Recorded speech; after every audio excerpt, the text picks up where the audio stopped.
The soft glow of dawn was just beginning to creep through the nursery window as I rocked Emma, my 6-week-old daughter.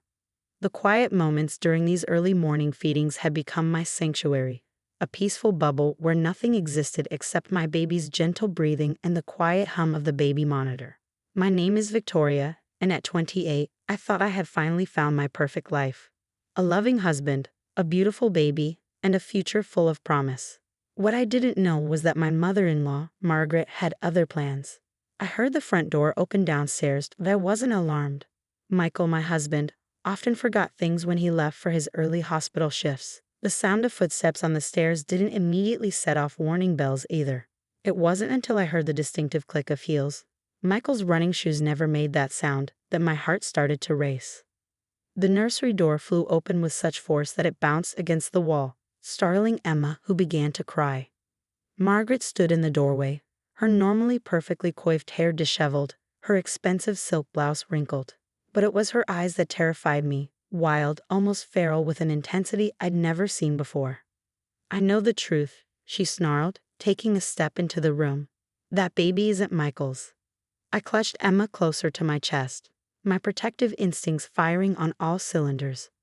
"Margaret, you're not making any sense. Of course she's Michael's. Don't lie to me." Her voice rose to a shriek. "I saw the messages on your phone when you left it at our house last week. All those texts to David. Planning meetings, talking about how much you missed him."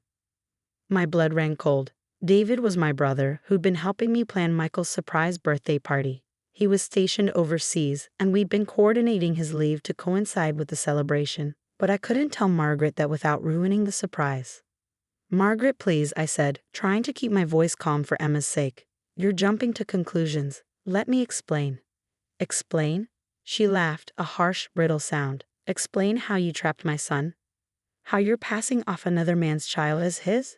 I won't let you destroy his life." She lunged forward, her manicured hands reaching for Emma. I turned away, shielding my daughter with my body, but Margaret grabbed my hair, yanking hard. Emma's cries grew louder as I struggled to maintain my grip on her while fending off Margaret's attack. "Give her to me," Margaret demanded, her voice rising to a fever pitch. "She doesn't belong to this family." "Stop," I screamed, managing to break free and put the rocking chair between us. "You're going to hurt her." But Margaret was beyond reason. She grabbed a framed photo from the wall, one of Michael holding Emma right after she was born, and hurled it at me. I ducked, and it shattered against the wall behind me, sending glass everywhere. Through it all, the baby monitor sat on the dresser, its little red light blinking steadily, recording every second of Margaret's meltdown. I'd installed the video monitor after Emma was born, the new mother in me wanting to watch her every breath. Now it was capturing something far more sinister. "I've already called Michael," Margaret said, her voice dropping to a dangerous whisper. "He's on his way home, and when he sees those messages, when he knows what kind of woman he really married." My phone chose that moment to buzz on the dresser. Margaret snatched it up before I could reach it, her face twisting into a triumphant smile as she read the incoming message. "David again," she sneered. "Can't wait to surprise him.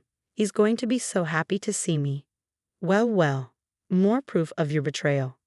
I watched as she forwarded the message to Michael, her hands shaking with vindictive glee. What she didn't know was that she just sent my brother's message about his surprise visit to her own son.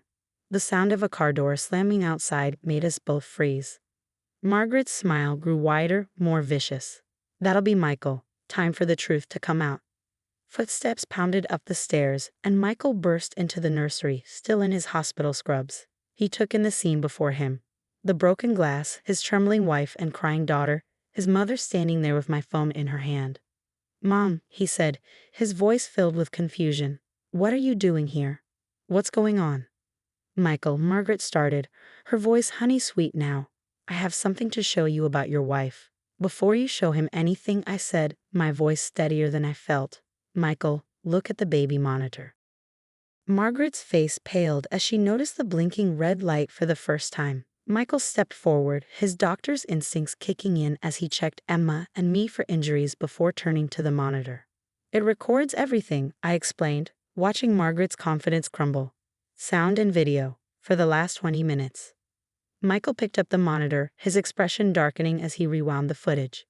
We all stood in tense silence, broken only by Emma's quieting whimpers as he watched his mother's attack unfold in reverse. "David is my brother," I said quietly. "He's flying in next week for your birthday. It was supposed to be a surprise." Michael's hands tightened around the monitor as he watched his mother throw the picture frame, heard her accusations, saw her grab my hair while I held our daughter. When he looked up, his face was a mask of controlled fury. "Get out," he said to Margaret, his voice ice cold. "Michael, sweetheart, you don't understand," Margaret began, reaching for his arm. "I was trying to protect you." "Protect me?" He jerked away from her touch. "By attacking my wife and endangering my daughter? By breaking into our house at dawn?" "I used my emergency key," she protested weakly. "And those messages are from her brother." Michael cut her off. "My brother-in-law, who I haven't seen since the wedding because he's been deployed. The brother who's coming to surprise me for my birthday, except you've ruined that now, too." Margaret's perfectly painted lips trembled. "But she's been so secretive, taking calls in other rooms, making plans behind your back." "Because it was a surprise party," I burst out, the stress of the morning finally overwhelming me. "We've been planning it for months. David arranged special leave, your other children were flying in, we booked your favorite restaurant." Michael's face softened as he looked at me, then hardened again as he turned back to his mother. "Give me your key." "What?" "Your emergency key. Give it to me, now." Margaret's hands shook as she opened her designer purse and pulled out her keyring. She removed our house key and held it out, letting it drop when neither of us moved to take it from her hand. "This isn't the first time, is it?" Michael asked, his voice quiet but intense. "The surprise visits, the questioning Victoria about everything, the comments about Emma's features not looking like mine." I watched as years of small cruelties flickered across my husband's face. Moments I'd told him about, incidents he dismissed as his mother being overprotective. Now, with the video evidence of her true nature burned into his mind, he was finally seeing the pattern. "I'm calling the police," he said, pulling out his phone. "No." Margaret's composed facade cracked completely. "You can't. What will people think? What about your father's position on the hospital board?" "You should have thought about that before you attacked my family," Michael replied, already dialing. "Victoria, take Emma to our room while I handle this." As I turned to leave, Margaret made one last desperate attempt. "She's turned you against me. Can't you see what she's doing to our family?" Michael's response was cut off by the 911 operator answering, but I heard him clearly describing the break-in and assault as I carried Emma upstairs. Through the baby monitor, which was still running, I could hear Margaret's protests turning to sobs as she realized the gravity of her actions. 20 minutes later, 2 police officers were taking statements in our living room. Margaret sat rigid on the edge of the sofa, her previous hysteria replaced by icy dignity as she answered their questions. The baby monitor footage had been downloaded to Michael's phone as evidence. "Mrs. Henderson," one officer said, "your daughter-in-law has the option to press charges for breaking and entering, assault, and endangering a minor. Do you understand the seriousness of these offenses?" Margaret's perfectly masqueraded eyes darted between Michael and me, searching for sympathy and finding none. "I was concerned for my son," she said stiffly. "I acted rashly, but with good intentions." "Good intentions." Michael's laugh was bitter. "You could have hurt Emma. You did hurt Victoria. All because you couldn't stand not being in control, couldn't bear that I had a life that didn't revolve around you." The officers exchanged glances, clearly used to family disputes, but perhaps not quite at this level of intensity. "Mrs. Henderson, please stand up. We're placing you under arrest." The weeks following Margaret's arrest were a blur of legal meetings and family drama. Michael's father, a respected surgeon, was mortified by the scandal. He alternated between begging us to drop the charges and apologizing profusely for his wife's behavior.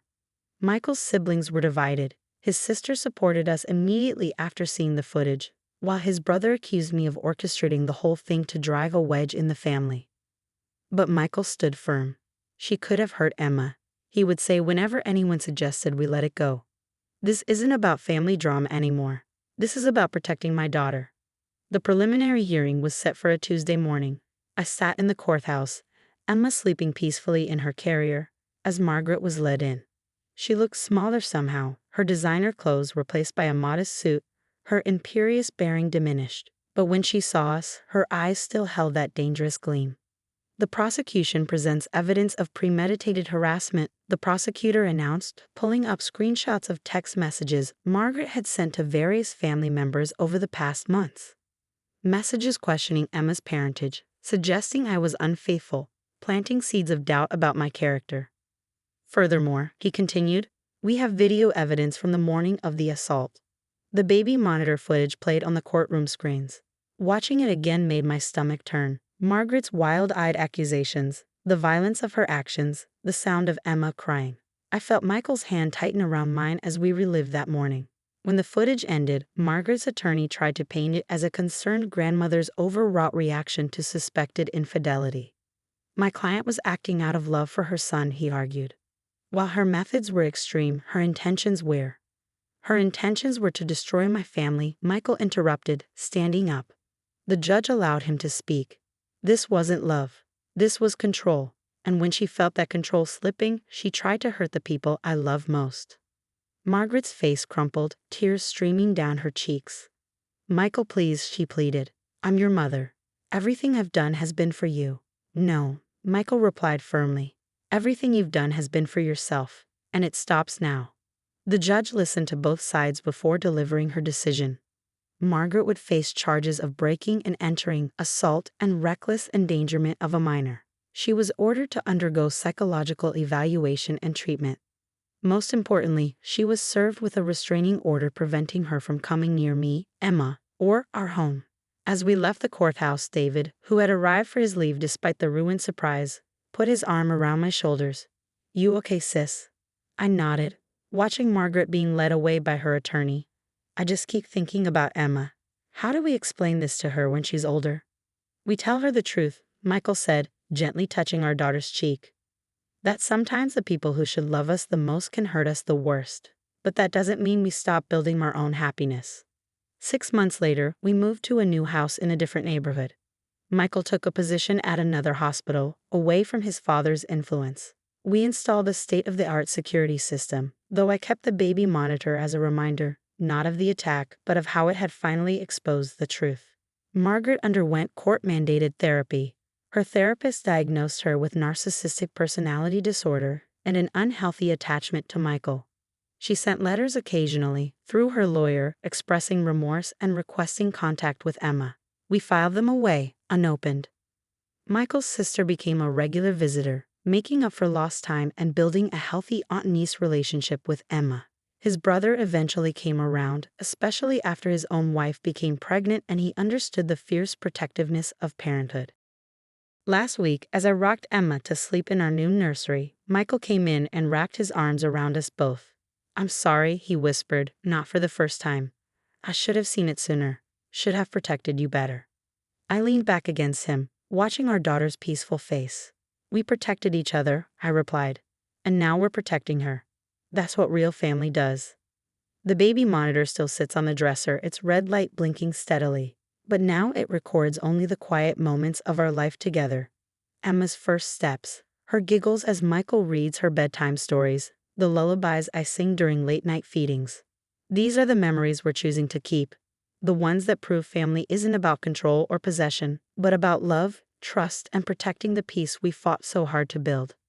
Sometimes I think about that morning, about Margaret's desperate attempt to destroy what she couldn't control. But then I look at our daughter, growing strong and secure in the knowledge that she is loved unconditionally, and I know we made the right choice. Some people will never understand that love doesn't need to be proven or tested. It just needs to be given freely, without strings or expectations. And that's a lesson worth any price.